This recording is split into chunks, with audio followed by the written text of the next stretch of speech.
Congress party ఇప్పుడు 4 రాష్ట్రాల్లో అధికారంలో ఉంది.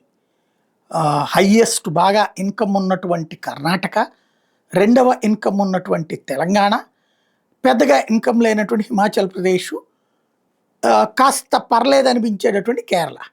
ఇప్పుడు కేరళలో అధికారంలోకి వచ్చామని సంతోషిద్దాం అనుకుంటే, పంజాబ్‌లో కూడా అధికారంలోకి వచ్చే పరిస్థితి కనబడుతోంది.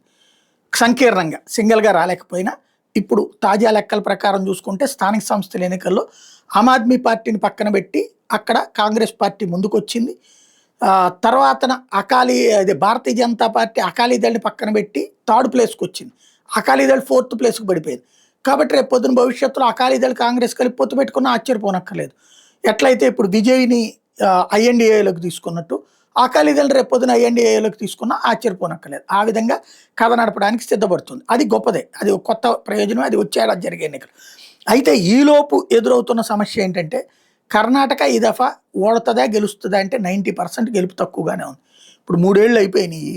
ఇప్పుడు డీకే శివకుమార్ వచ్చాడు. ఒకళ్ళకొకళ్ళు అక్కడ ఇది. రెండవది, ప్రతి దానికి డబ్బులు వసూలు చేయడం అన్నట్టు డీకే శివకుమార్ తీసుకొచ్చింది. బెంగాల్లోనే బెటర్ అనిపిస్తుంది అనమాట. ప్రతి దానికి డబ్బులు లేకుండా ఏ పని కాదు. కాబట్టి ఆ దెబ్బ ఒకటి రేపు పొద్దున కనబడుతుంది కర్ణాటకలో. అక్కడ గెలుపు అవకాశాలు చాలా తక్కువ ఉన్నాయి. అయితే వీళ్ళ ధైర్యం వల్ల ఏంటంటే, బీజేపీకి ఒక ఫేస్ లేదు. ఇదివరకు యడ్యూరప్ప, తర్వాత బొమ్మాయిని పెట్టారు. ఆ ఫేసులకి ఇప్పుడు అంత వాల్యూ లేదు. అది లేదు కాబట్టి తామే గెలుస్తామని నమ్మకం. కానీ అక్కడున్న గ్రౌండ్ లెవెల్‌లో ఏ ఫేసు లేకుండానే బీజేపీ ఇంతకుముందు గెలిచింది కూడా. కాబట్టి అది అక్కడ ఒక డౌట్ ఉంది. తెలంగాణలో కాంగ్రెస్ పార్టీ మళ్ళీ గెలుస్తాను 2034 దాకా నేనే అనేది రేవంత్ రెడ్డి చెప్తుంది. కానీ గ్రౌండ్ లెవెల్‌లో వచ్చేటప్పటికి మైనస్ ఉంది. అయితే ప్రత్యర్థిని బలహీనపరచడం ద్వారా, బీఆర్ఎస్‌ని బలహీనపరచడం, బీజేపీని బలహీనపరచడం ద్వారా అధికారంలోకి రావడం. ఈ 2 ప్లాన్స్ సక్సెస్ అయితే కాంగ్రెస్ పార్టీకి తిరుగులేదు. కాకపోతే దెబ్బతిన్నట్టే. అయితే హిమాచల్ ప్రదేశ్‌లో మాత్రం ఎట్టి పరిస్థితిలో గెలిచే పరిస్థితి కనిపించట్లేదు.